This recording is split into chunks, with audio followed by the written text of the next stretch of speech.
the floor and thank again the senior senator from Utah for his tremendous courtesy and certainly his leadership on so many of these issues. Thank you very much. Well, thank you, Senator. Mr. President?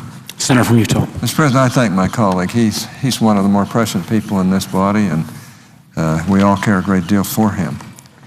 And I really appreciate his leadership in this great body.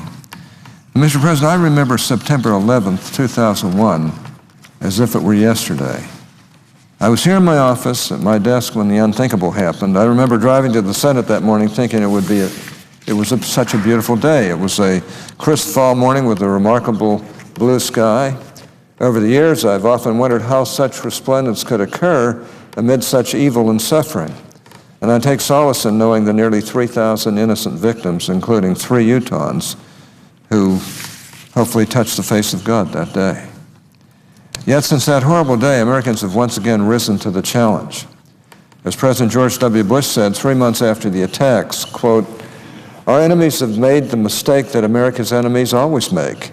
They saw liberty and thought they saw weakness," unquote. But 10 years on, Americans have shown once again our resolve can never be broken. When confronted by evil, we will not yield.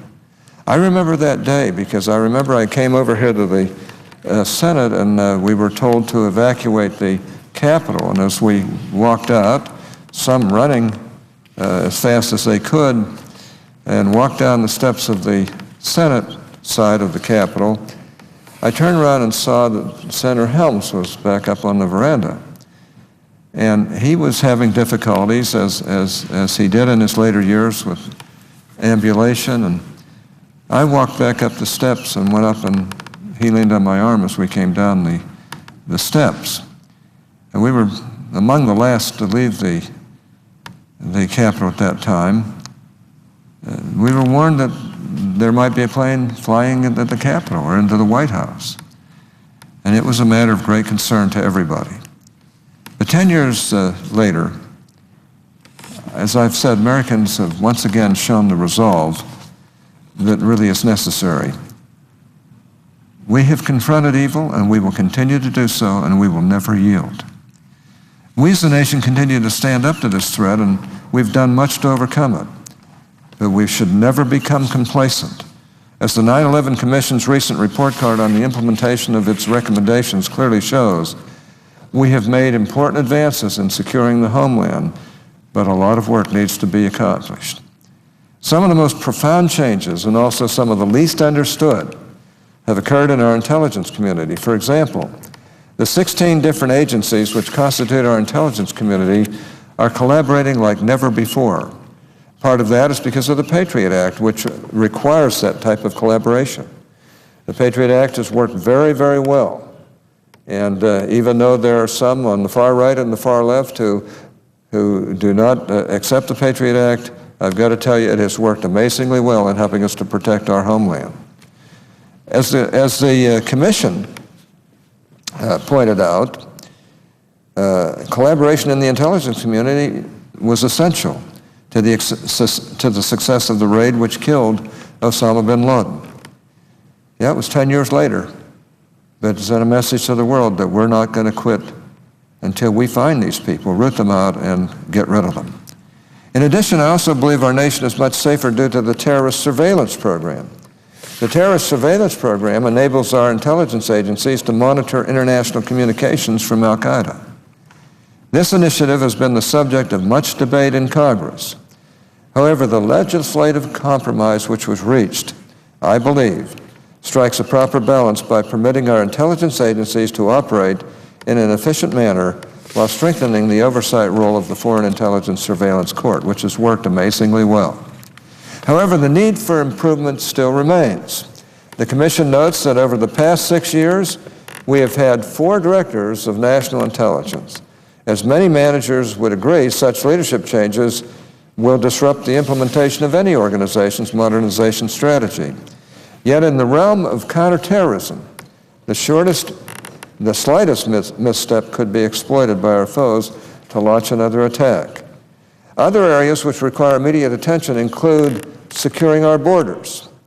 An important tool in helping us verify the identity of visitors to the United States is our biometric entry system called U.S. Visit.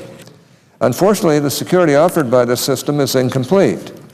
As the Commission pointed out, U.S. Visit does not yet have a fully operational system to record when visitors leave our nation. Such a capability is not only useful in tracking terrorists, but is also an important capability in stemming illegal immigration. That is why I have introduced S-332, the Strengthening Our Commitment to Legal Immigration and America's Security Act.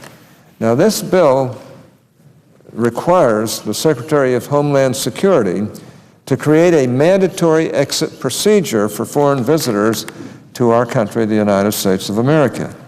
Unfortunately, Mr. President, my optimism regarding Afghanistan, the planning ground and safe haven for those who plotted the attacks of September 11th, has somewhat receded. The surge of forces has led to great gains in the southern Afghan provinces of Helmand and Kandahar. This is the heartland of the Taliban. According to General David Rodriguez, who until recently was our deputy commander in Afghanistan, the Taliban, quote, enjoyed near total control, unquote, of these areas as recently as 2009. Moreover, our additional forces enabled the implementation of a robust counterinsurgency strategy. This means we had sufficient forces not only to clear an area of the Taliban, but to hold it. As a result, we were able to provide security to the local population, assist in the development of the primarily agrarian economy, and train Afghani security forces. Unfortunately, the President's arbitrary decision to reduce the number of our forces deployed to Afghanistan by approximately a third and instructing the reduction to be completed by next summer only adds to the burden of our forces which remain. In fact, this summer I was fortunate to host former Director of the Central Intelligence Agency, General Michael Hayden, at a speaking event in Utah. I found his insight on this matter most illuminating. General Hayden did not quarrel with the notion of reducing the number of troops in Afghanistan. However, he was troubled by the timing of the drawdown. Specifically, the general stated he would have kept the troops in place until the conclusion of the 2012 summer fighting season.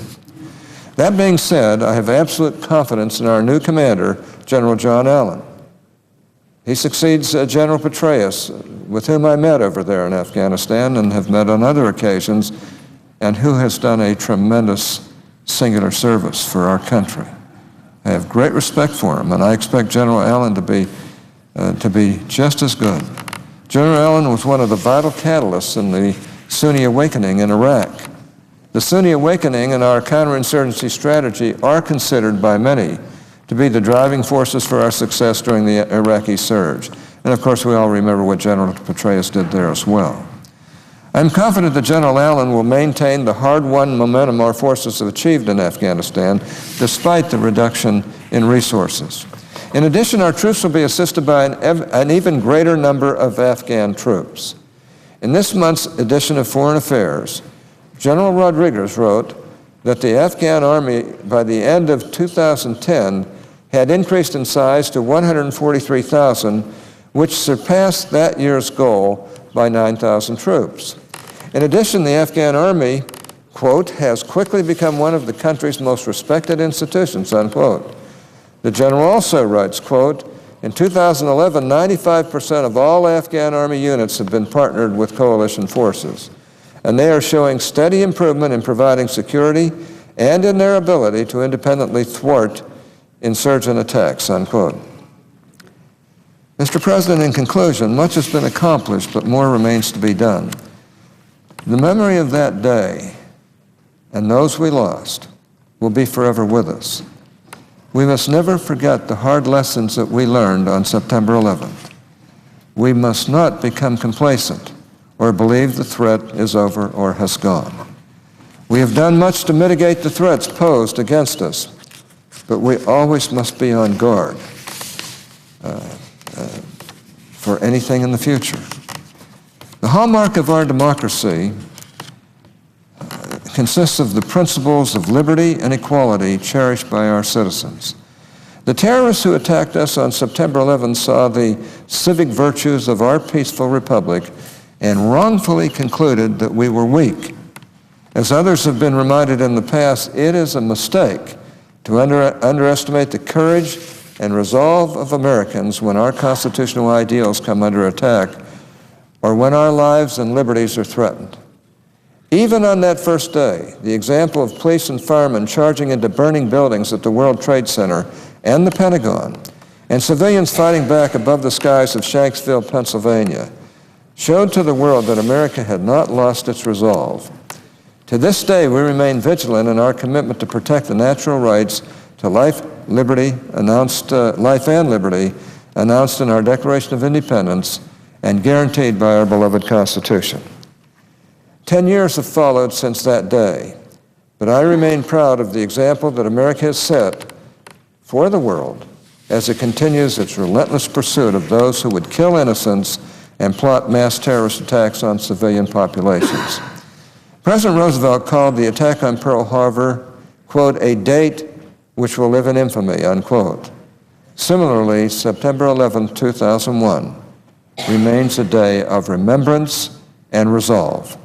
We will always remember those who were killed that day and the loved ones they left behind, and we resolve to secure justice for those victims by bringing justice to those responsible for the attacks and who continue to plot against us.